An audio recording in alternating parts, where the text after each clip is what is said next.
Makinde Ssaabagabo mwe mulidde empango olunaku lwaleero tuzeeko wamwawo mpola mpola minzaani yaawo eri etya ab'e Makindye mwena Ssaabagabo bitambula bitya eyo mbabaka baffe abeesimbyewo nammwe nzija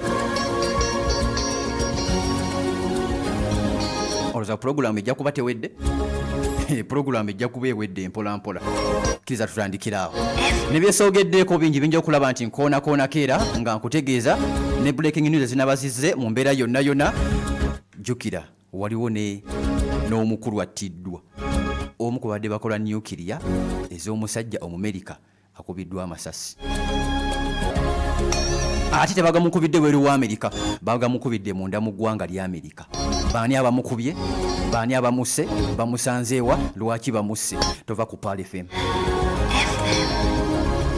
ogenda kunzikiriza tugendeko mbwe wali webuti kasita tuvaayo today in history leero bwali webuti kyekyaliwo mu nsi yonna okutolola eggwanga lyonna mpola mu mbeera yonna ogenda kunzikiriza tusooke tugendeko awo mu ngeri emu oba endala.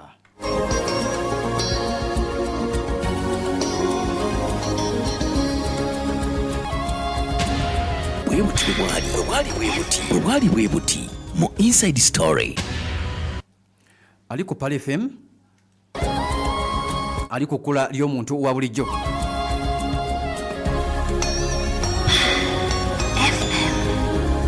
tugenzeeko munda mu ggwanga erya North Korea twesooge kampuli z'eggwanga erya North Korea leero today in history leero munda mu ggwanga erya North Korea nakusomezi nga 17 omwezi ogwa Desemba omwaka 2011 nga wayise emyaka giri 14 gyokka leero munda mu ggwanga erya North Korea baali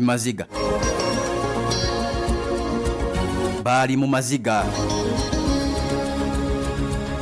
abazadde ba Kim Jong-un omukulu amanyiddwa nga Kim Jong-il eno famire yekulembera eggwanga lya North Korea balina ba supreme leader kitegeeza nti paka kufa asobera ekigambo nti supreme manya bumanya nti paka kufa teri kulonda ate kufa kuliko bwansikirano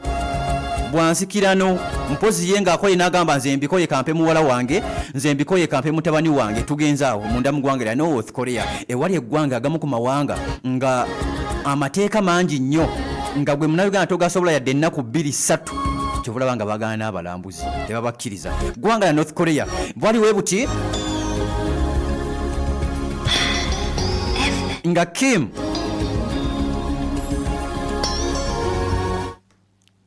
Jong-il yafa ng'alina emyaka 7 yafa lunaku lwalino ngina kusomezi 17 mwezi gwali gwa Desemba 2011 era yali yakafa bwati ne bakwata Kim Jong-un omutabani ne bamugamba nti sebo mutabani waffe abamu nga bamuyita muzzukulu waffe kwata mu ntebe ono yafa lunaku lwaleero kigambibwa nti yali alina waalagako nga agenda mu Pyongyang yali yakafuluma Pyongyang kino kibuga munda mu ggwanga erya North Korea ng'ali mu train okimanyi batambulira nnyo mu train ne Kim Jong-un ono aliko naye atambulira nnyo mu train ne bajjajjaye bonna batambuliranga mu train we batyo yalina obulwadde era yali yakava mu ddwaliro eno tebattamutte wabula yafa bibye yafa bulwadde era omutima kigambibwa nti n'omutima gwaliko obuzibu gwaliko obukosefu era yali yakava mu ddwaliro ng'awulira obugonvugonvu abagamba tutambuleko nfulumeko Capital City yafiira mu train yafiira mu kkubo nga agenda afuluma Pyongyang agenda okulaba agendako mu kitundutundu ekirala kyonna wali munda mu ggwanga erya North Korea era bunnambiro nnyo bakwata mutabani we Kim Jong-un ne bamulangira nga leader oba omukulembeze addako akaseera ako era bugenza okukya munda mu ggwanga erya North Korea nga terikola munda mu ggwanga erya North Korea yadde nga tebamulangirira kaseera ako kennyini emanyi omuntu waafa naddala omunene kizibu nnyo omulangira akaseera kennyini nti afudde balina basoko okulaba nti bakola ne bamugamba wiiki ejja ne bamukulangira wiiki ejja naye nga yafudde wiiki eno kakati ono yafa lunaku lwaleero nakusoma mwezi 17 mwezi gwa Desemba 2011 bwe bwali bwe buti.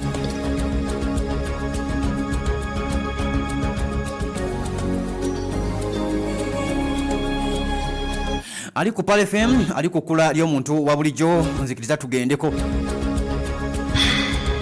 Middle East wetu batutandikira olunaku olwaleero tugende mu Middle East gye tubatandikira olwaleero mu basajja ab'amaanyi sooka tukiza tuke tugendeyoko eriyo abasajja abakyayogera ebigambo bingi ddala omusajja Omuyirani n'omusajja Omuyisirayiri wakati nga beerumba baagala kulaba nti beekuba Isirayiri Irani bano bombi buli omu abala munne era buli omu yeetekedde munne ojja gamba nti Isirayiri beeteekateeka dda baagala nnyo okulumba eggwanga erya Irani naye olw'ensonga nti gwe balumba naye si mutono gye balagako nti si mutono bali amwira buulizi mu byafaayo nga balweluzi mu mawulire babisoma mu mawulire bawulira mu bigambo batesitinga ku musajja Omuyirani yaani okuva ye baamukuba ne balwanira ennaku zaali 12 nnamba Irani netuuka akadde ne bagamba nti mwawona buwonyi Isirayiri Irani bagamba nti baali batandise otuula olukiiko nga bagenda mu final decision era ng'ewedde n'okukaanyizibwako ennaku 12 ze baamalanga balwana ne Isirayiri. Irani egamba nti mwawonera president abagamba nti mwawonera watono nnyo Abayisirayiri nti baatuula olukiiko nga batuuse ku final decision nga bonna basizza kimu nga bagamba tugende ewatagendeka tukwate ewatakwatwa tugende ku level esemberayo ddala omusajja atumanyiira kubanga yajja ne mission yakuba nuclear waffe wokuba nuclear kyekiddako kuba kufa bantu babeera kufa genda obuzabe Japan abasajja babiteeka ku table bagamba ono abadde ayagala tusaanyaawo ffenna ekyokubiri yali abala n'omusajja Ayatollah Ali Khamenei byonna ne bigaana kati bagamba tugende ku decision esemberayo ddala era bamugamba nti twali tulinze ennaku 3 zigweko zonna endala zikoone ennaku 15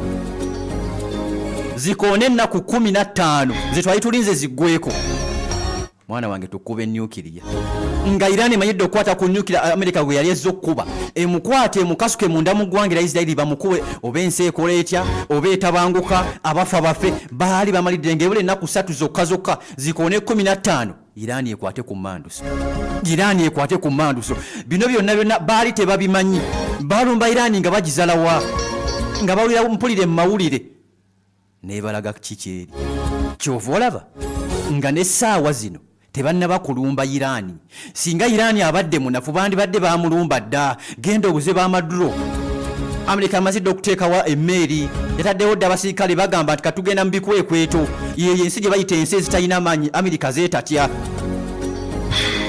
Palestine ya Isirayiri yagirumbirawo nga lumu nga bakagikuba neerumbirawo naye kakati bano bagamba tujja kukuba ne wiiki ejja tujja kukuba kati information evaayo eraga nti bano bapulaninga ate mwaka gujja yembere eri mu Middle East yawo kakati abasajja bano nga batuula baagala okulumba eggwanga erya Isirayiri etumanyidde ebbanga ddene ali ku Pale FM ali ku kula ly'omuntu wa bulijjo kakati abasajja engeri gye baakubamu awo twagibagamba dda wano mwagimanya yonna bayagala kugambe nti olidde ekipya nti basindika bomba nti Amerika ekwata bomba egisindika egyekube ate nako kaali kapange kubanga nga bategedde Amerika alinga yamanya nti kati Irani kyegenda okuzzaako kirala first day second day third day nga beekuba nnaku 5 7 9 10 nga Amerika etegedde emaze otegeera gye bayita saabalwanyi ng'emaze otegeera omuntu gwediringa nayo nti mulala nnyo ng'etegedde gwediringa nayo omusajja Omuyirani nti mulala negamba kakati omugezi tukole ekirala oliriza amagezi ga Amerika egamba kati nange olutadujjukira ndubadde mu ndulimu ne Irani akimanyi ndulimu nduvaamu ntya nga nze muwanguzi kwekola kibwatukira kya nuclear kwekwata bomba nazisindika asobola okugamba nti nze America nze mbatabaganyizza wakati nga nkuba eggwanga erya Iran yadde nga kyagaanamu. Bano abasajja baalinga abakitegedde abasajja b'Amerika. Kakati embeera nga bweri awo abasajja bakwata zibomba nga wazimanya bitu bomba bagisindika egenda munda mu ggwanga erya Iran tebasindika emu yokka wabula wakati nga bomba zijja wano wenjagala wennyini we mbadde njagala wano wakati nga Amerika esindika zibomba tezajja zokka Amerika wakati nga ekola ebikwekweto erina kye bayita backup. Nawe olina backup mu simu yo, olina backup mu kompyuta yo, olina backup wa wonna, olina backup ku Google. Mubiteeka nnyo ku Google. Na America nayo weeba erumba yenna omuntu yenna erina kye bayita backup. Genda munda mu ggwanga erya Saddam Hussein, munda mu ggwanga erya Iraq bajja ne backup. Genda munda mu ggwanga erya Libya balina backup nga banumbaga Abu al-Gaddafi era ebyasooka byagaana ne bakwata ku backup. Backup ye yabayamba. Yali waggulu ye yabayamba ne batta Gaddafi nga balina abasajja Abafaransa n'Abangereza kyekyabayamba. Ne mu Iran nabo baakola ekyo. Genda nga batta omusajja Osama bin Laden bajja ne backup yaliwo ali ku Pal FM. Kakati ampuliriza era bwe baali balumba eggwanga erya Iran kwaliko backup in case nga giwunye. Kuba yo yali mission yaabwe yakuba oba either nga bagenda kuba miss oba bakuba target. Bakuba Iran egamba nti bakuba miss. Lwaki bakuba target naye kye balina okukuba tebakikuba kitegeeza miss byagaana naye kiri nti bakuba ye yali order gye batadde mu bomba genda okube wano. Eyo bomba yagirako abawerekezi yagirako emperekeze nze njagala olunaku olwaleero. Abasajja baziyise America's Ghost Bomba va ku bitu bomba bakola bubomba tubite bubomba obuto America ne bujja nga buwerekera eggwanga abuwerekera bitu bomba Ghost buno obuzimu obutalabika nga kabasuka emisinde kadduka ekikumi Steve jet bubomba nabo bulimu bubomba kati America ebusindikirako. Iran yabukopye edda. Iran edda ku satellite ebunoonya emanya kiki kyebukola bukola butya bwakikuba butya era bwakikola butya. Iran wakati nga Iran ekyakola GBU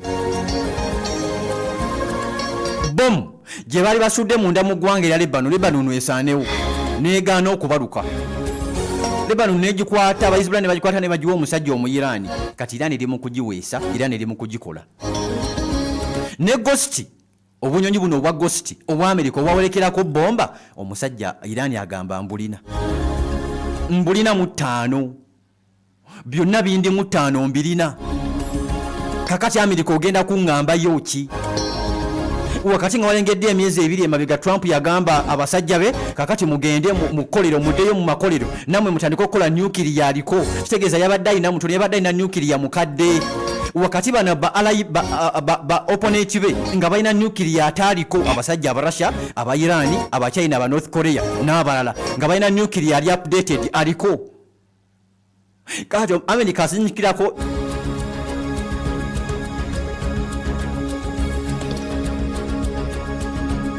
America asindikirako Ghost. Iran agamba mbulina. Iran abagambye mbulina. Mwezi gwali gwa 5 ennaku z'omwezi 21 2025 abasajja bakira ku makya balumba eggwanga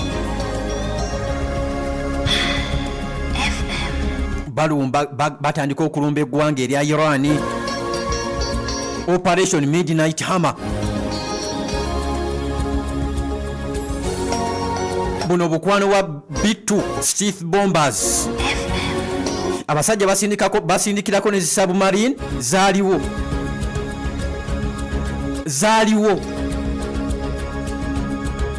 Ne aircrafts 120 kigambibwa nti zaaliwo nga bagamba nti zino zigenda kumaliriza mulimu. era nga bagamba nti mu ddakiika 25 kyetwagala okukolera operation ku ggwanga erya Iran ne kigaana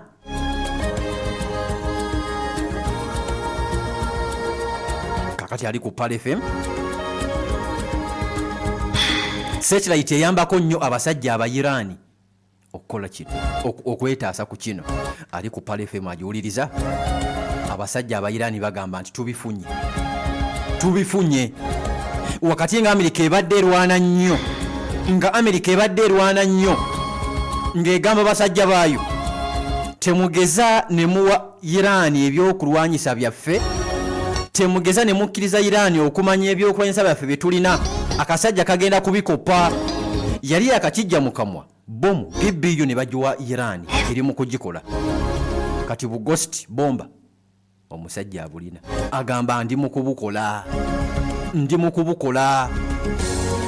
Ogenda kuŋŋamba ki mu mbeera yonna mu ngeri emu oba endala? Iran egamba neeteefuteefu n'okusingawo. Buli oluusi eyongera kulaba nti yeeteekateeka ekimanyi omuyaaya agenda kugirumba. Any time from now ekimanyi babayinga budde balegeze.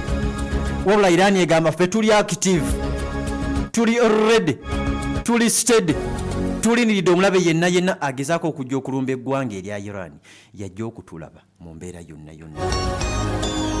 Kakati awo ogenda okulengerera waliwo emiitingi ezituuliddwa wakati nga Iran bali mu snow omuzira nga bali mu mpewo. Amerika batula bagamba kati tukoze eki mu kaseera k'empewo nga Iran bali mu mpewo ey'amaanyi ddala mu bitundu ebimu. Tubakoledde ki? Tukoze tutya? Meeting zituula mpola. Wabula Iran egamba nti ebyokulwanyisa bye tulina bikola mu musana ne mu mpewo. Mind you, kankomewo. Morocco ne Uganda Cranes ngeri wamu ne MTN. Choino okukola kyangu nnyo. Gula Gaga bando ng'onyiga *10*0#. Ofuuke nnamukisa ayinza okwewangulira olugendo olusasuliddwa paka Morocco. Gaga yowe tu Morocco ne Uganda Cranes wamu ne MTN. Nga tuli wamu fire waffe tayimirizika. MTN elungamizibwa Uganda Communications Commission.